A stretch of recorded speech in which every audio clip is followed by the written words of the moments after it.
Patay ang isang negosyante mula sa Ozamis City matapos pagbabarilin sa Purok 4A Phase 1, Grand Meadows, Barangay Batangan, Valencia, Bukidnon, bandang alas 2 ng hapon, Marso 25. Kinilala ang biktima na si Franklin Cebulien Buak, 48 taong gulang, isang subcontractor ng isang telco tower at residente ng Barangay Tabid, Ozamis City, Misamis Occidental.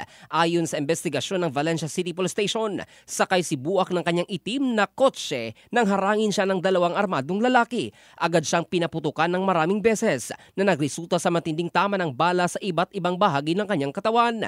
Isinugod pa ang biktima sa ospital, ngunit kalaunan ay binawian din ng buhay dahil sa matinding pinsala. Samantala, mabilis namang tumakas ang mga sospek sakay ng isang kotse matapos ang krimen. Patuloy ang investigasyon ng pulisya upang matukoy ang motibo sa pamamaril, kabilang ang posibleng koneksyon nito sa negosyo ng biktima o ibang personal na alitan. Nananawagan naman ang pamilya ng biktima ng hustisya at hinihikayat ang publiko na magbigay ng impormasyon na maaari makatulong sa ginagawang investigasyon.